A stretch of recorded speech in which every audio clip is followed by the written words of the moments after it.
Aí tem uns detalhes, né, que fala fim da grande tribulação, prisão de Satanás, início do milênio. Depois diz o tempo do milênio, né? Durante o milênio Jesus será rei sobre toda a terra. Durante o milênio o mundo será quase um paraíso. Deus mostrará que só Ele é a solução para todos os problemas da humanidade, tá? Só uma coisa, apesar de no milênio o mundo ver a diferença do que foi a humanidade, né, e o que é, apesar desse antes e depois do reinado de Cristo, isso não quer dizer que a humanidade, depois de ver Jesus, ver o reino milenar, que a humanidade vai ficar satisfeita, vai concordar. Não, mesmo durante o reinado de Jesus Cristo, vai ter gente insatisfeita. Isso não é difícil de concluir, porque Jesus já esteve neste mundo e o crucificaram. Jesus já esteve presente neste mundo uma vez e tudo que fizeram era tramar contra ele, porque a posição de Cristo, ou melhor, Cristo Jesus, ele chama todos a se curvarem a ele. Não tem negócio, não tem aliança. O posicionamento de Deus é assim: todos têm que se curvar ao seu projeto. Não tem aliança. Não, olha, vamos mais ou menos, eu penso assim, vamos concordar nisso, vamos fazer um tratado aqui. Não existe tratado com Deus. Então, quando Jesus esteve neste mundo a primeira vez, já veio com essa ideologia. Ele não veio para fazer aliança. Ele veio para que o mundo se curvasse a ele. O mundo não se curvou, começou aquelas brigas. Tem demônio, é um comilão, é um beberrão, é um endemoniado. Ele expulsa demônio porque ele tem pacto com Belzebu, o príncipe dos demônios. Vamos tramar a morte dele. É melhor que pereça um homem, mas que a nação continue preservada. Ou seja, vamos fazer a vontade do Império Romano, que é quem está nos sustentando. Vamos crucificar esse homem, vamos matar, vamos... Enfim, a exemplo do que foi a primeira vinda de Jesus, durante o milênio, a humanidade também não vai se encontrar 100% agradada. Tem aquele ditado, né? Nem mesmo Cristo agradou a todo mundo, né? Nem no milênio o mundo vai cair na real. E pera aí, caramba, o cara vai ali na esquina, tem árvores plantando, é só ele pegar e comer. Ninguém vai comer carne, ninguém vai matar animal. O mundo vai produzir de uma maneira fora do comum. Não haverá fome. Jesus fala que maldição só quando a pessoa completar 100 anos. Quer dizer, para demonstrar contextos realmente maravilhosos. Então, no milênio, a humanidade não vai estar totalmente curvada a Jesus Cristo. No milênio, haverá uma ditadura. Nós, cristãos, implantaremos, com o poder que nos será dado, a regra de Cristo. Não vai ter mais terreiro de macumba. Não vai existir mais advogado. Quem vai julgar as causas seremos nós. Nada será julgado segundo uma constituição. Tudo será julgado segundo Bíblia, segundo o meu conhecimento de Jesus Cristo, segundo o meu caráter, segundo os meus princípios que foram ressuscitados em Cristo Jesus. Então, eu te pergunto, quantos juízes existirão na humanidade, na terra? Quantos advogados existirão? Quantos promotores? Quantas pessoas com cargos públicos no fórum? Quantos delegados? Enfim, tudo isso. Quantos existirão quando Jesus descer no Monte das Oliveiras? Milhares e milhares e milhares. O cargo deles não terá mais valor. Eu te pergunto, eles vão ficar insatisfeitos? Delegadinhos por aí com um filho acabando de receber o seu diploma na faculdade. Aí vem Jesus, pisa no Monte das Oliveiras, nós saímos por toda a terra e digo assim, acabou, quem julga agora somos nós. Mas meu filho acabou de se formar em advocacia. Pendura o diploma na parede, porque exercer ele não vai. Não tem mais advocacia. Ninguém será mais julgado segundo leis que os homens criaram. O milênio é o reinado de Cristo e a lei que o governa é a lei de Cristo. Não tem constituição, a não ser para fazer fogueira em praça pública. Assim como a Bíblia foi perseguida ao longo de milhares de anos, toda a Constituição que nós encontrarmos no milênio, nós tacaremos fogo nela. Acabou-se a era da lei dos homens. Na verdade, nunca existiu essa era, mas Jesus permitiu uma opressão aí. A partir do milênio para frente, acabou-se essa opressão. Mas pastor, e o exército? Eu te pergunto, qual deles? O nosso ou o deles? Não interessa exército. A autoridade e poder são coisas superiores às armas. Você entende isso? A autoridade e poder é coisa superior a armas. Quem prevalece, o poder ou uma arma? Quem prevalece, a autoridade ou uma arma? Eu não estou falando da autoridade como nós conhecemos nesse mundo, não. Eu estou falando da autoridade tipo assim, haja e ouve. Morre, morreu. Ressuscita, ressuscitou. Eu estou falando dessa autoridade. Ter uma arma em mãos poderá até ser muito fácil. Eu quero ver ter a força para puxar um gatilho. E isso vai ser bem diferente. Então, essa mentalidade, inclusive, é um dos pontos que será necessário para que alguém volte no milênio. Quem tem dúvida não volta no milênio. Só volta no milênio quem tem certeza. Quem conseguiu banir todas as suas dúvidas. Quem tem realmente autoridade. Quem encara mesmo. Sabe, irmão? Quem encara, quem não se curva, quem não se dobra. É que nem Sadraque, Mesaque e Abednego. Se o Deus que eu sirvo pode me livrar, ele livra. Senão, a tua imagem eu não vou adorar. Não me curva ao teu sistema. Esta é a ideologia que nos fará voltar no milênio. Traduzindo, Bíblia sim, Constituição não. Então, meu irmão, o milênio, tem muita coisa a ser vista no milênio, né? Até o Salmo número 2 fala, né? Porque se amotinam as gentes e os povos maquinam coisas más contra o Senhor, contra o seu ungido. Aí diz inclusive, deixai-vos instruir, juízes da terra. É bem o cenário, né? Camarada está lá, meu filho agora passou para juiz, qual o salário dele? 6.000 reais, daqui a 3 anos ele está ganhando 15 mil. Aí vem Jesus em pranto, pisa no Monte das Oliveiras e diz assim, não tem mais juiz, acabaram-se os juízes da terra, eles vão ficar satisfeitos, felizes da vida? Não, não vão, mas vão ter que se curvar. Por quê? Porque como se diz por aí, né? Tudo é força, mas só Deus é poder. Então esta é a realidade do milênio. Jesus governará com cetro de ferro, como diz Apocalipse. Então, mesmo conhecendo o antes e o depois, no reinado de Jesus Cristo, a humanidade ainda assim demonstrará a sua obstinação e não se curvará ao reinado de Cristo, mas vai ter que engolir por 1000 anos.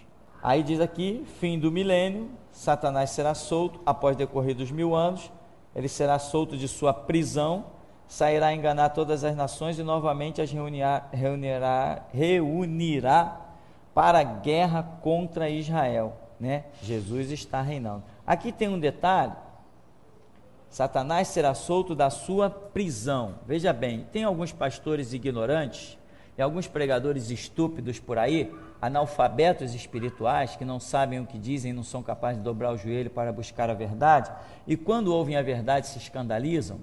Tem alguns que dizem que o diabo já está preso. Irmão, o diabo já está preso, porque quando Jesus morreu na cruz, já aprisionou o diabo. Eu digo assim, é mesmo? Porque então eu vejo os pés dele na tua cabeça. É o que mais tem por aí, umas doutrinas malucas, né? Daquele até que virou padre agora. Meu nome dele? Renato Suete. Você sabia que o cara virou padre? Não me faça rir ou chorar de rir. O cara era um pregador, aí criou essas doutrinas todas aí malucas. Agora virou padre. Foi acolhido pela paróquia não sei de quê. Imagine, irmão. E foi esse cara que um monte de gente seguiu e se disse ser cristão. Eu sou cristão, da igreja do Renato Suete, o bispo do amor, o bispo do inferno. Fala sério, irmão. Admite que você foi enganado e cai na real, dobra os joelhos e encontra a verdade. Então, o diabo não está preso. O que diz o livro de Jó? De onde vem Satanás? De rodear a terra e passear por ela. Estou livre, estou passeando. Não tem prisão, o diabo não está preso. nunca esteve, não houve nenhum momento, desde a rebelião de Lúcifer, nenhum momento em que ele tenha sido aprisionado. Ele está solto. Ele será preso, né, num momento ali, e depois será solto no final do milênio, e depois será aprisionado definitivamente, nunca mais será solto novamente, mas por hora ele está solto, bem soltinho mesmo. Então essas doutrinas aí são tudo loucas, tá? O diabo não está preso, o diabo está solto. Outra coisa é, o diabo vai ser aprisionado num lugar chamado abismo, ou sei lá que outras versões dizem, mas abismo. O diabo não será aprisionado no inferno, nem no tal lago de fogo e enxofre, também não. O diabo será aprisionado numa região em que de lá ele vai retornar, ele vai ser posto num abismo e vai haver um selo sobre ele, diz a Bíblia. Hoje nós temos alguns demônios que parecem ser terríveis, que Apocalipse fala, e eles estão neste abismo, não estão no inferno, não estão no lago de fogo e enxofre. E esses demônios que estão no abismo, também diz a Bíblia que durante o período da grande tribulação eles serão soltos, ou seja, nos dá a entender que o abismo é um lugar onde Deus reservou para ali colocar demônios e poder entre aspas, retirar. Mas inferno, lago de fogo e enxofre, isso já tem outros projetos de Deus incluído nisso. Então, o diabo não será lançado no inferno, ele será posto num abismo, aonde inclusive tem alguns demônios que lá já estão. Bom, juízo final e destruição dos céus da terra. Ocorre o juízo final. Deus manda fogo do céu, destrói a todos, Satanás, todos os demônios, a morte, o inferno e todos os que não se arrependeram, aceitando a Jesus. Foram lançados no lago de fogo para sempre. Não esqueça disso, para sempre. Aqui acaba a morte e o pecado. Depois Deus destrói os céus e a terra. Aí vem criação de novos céus, nova terra, nova Jerusalém, eternidade. Só que eu frisei aqui, tá? Que eles serão lançados no lago de fogo para sempre, tá, irmão? Porque tem muita gente piedosa, tem uns crentes por aí que eles são tão bonzinhos que eles chegam a ser melhores do que Deus, sabe? Tão sentimentalistas, sabe? Não, mas Deus é amor, Deus não vai deixar uma pessoa sofrer eternamente. Parece até testemunha de Jeová, né? Testemunha de Jeová não crê no inferno, né? Ah, mas crê no paraíso. Eu creio no paraíso, mas eu não creio no inferno. Ah, eu creio na salvação, mas eu não creio na condenação. Ora, se existe uma salvação, eu estou sendo salvo de quê? Se eu estou sendo salvo, eu estou sendo salvo de uma condenação. Então a condenação já está determinada antes da própria salvação. Eu já nasci praticamente condenado, porque a Bíblia vai dizer: todos os pecados destituídos estão da glória de Deus. E o salário do pecado é a morte. Ah, eu vou ser salvo. Salvo de quê? Se eu vou ser salvo de uma condenação. E se eu não for salvo, eu sou o quê? Condenado.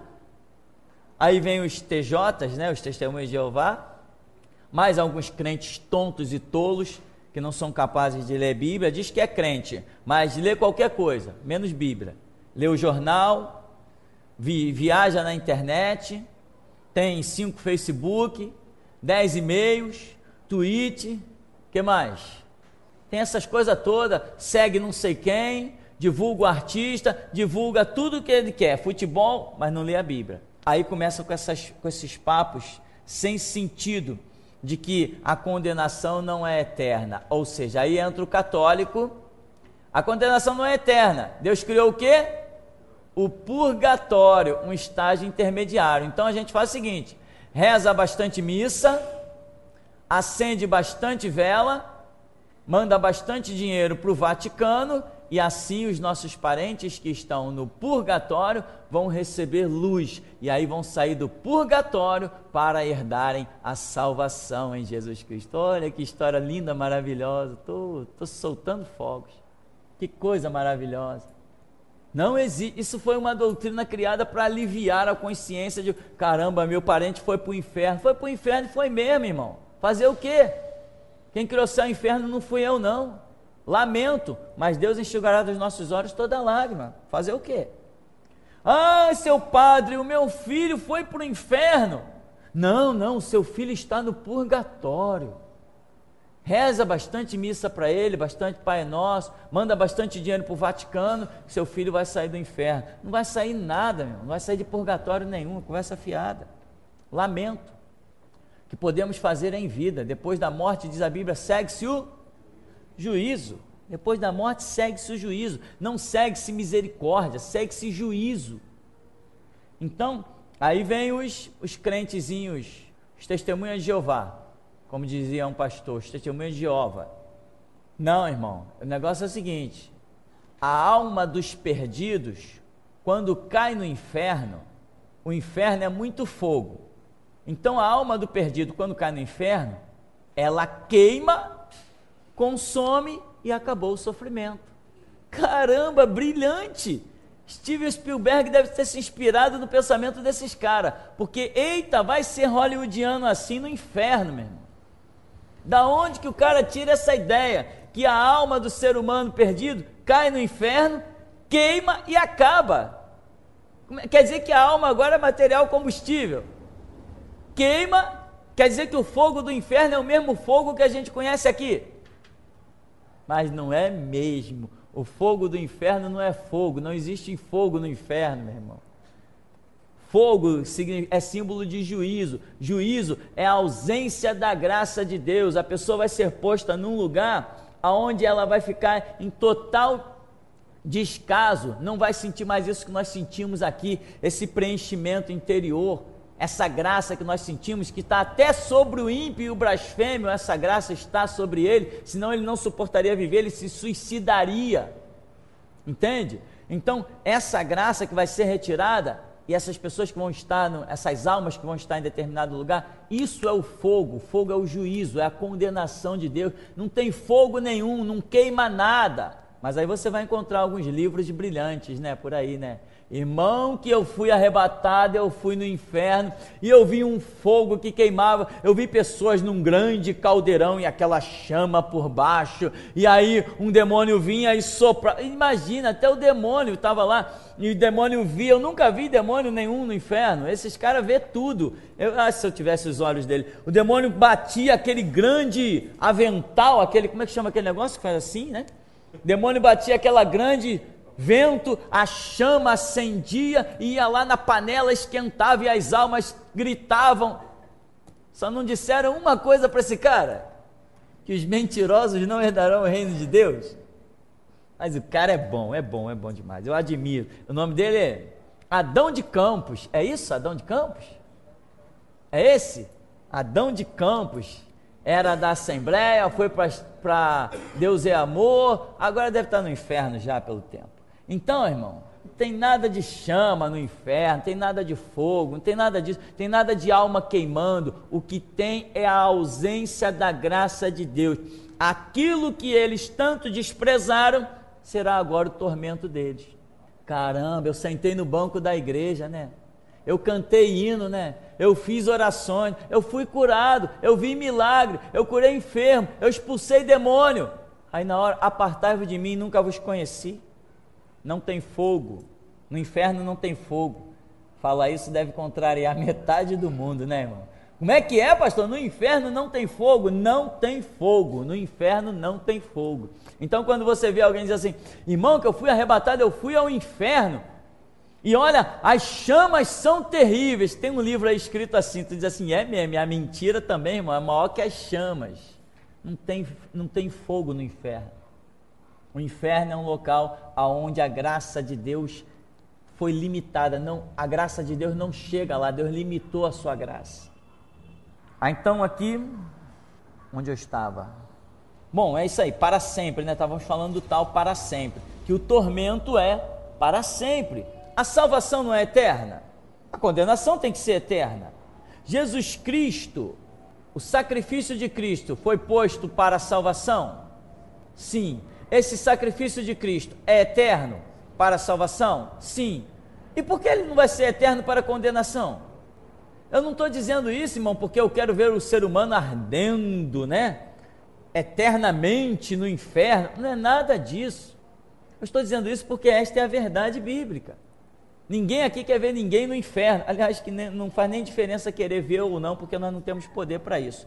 Mas não é uma questão de, então você quer ver o ser humano ardendo no inferno? Eu não quero ver ninguém no inferno. Se eu quisesse ver alguém no inferno, eu não seria pregador do Evangelho. A questão é que a verdade é esta: ou você é salvo eternamente, ou você é condenado eternamente. Sua alma e espírito são eternos, tanto salvos, quanto são eternos, tanto condenados.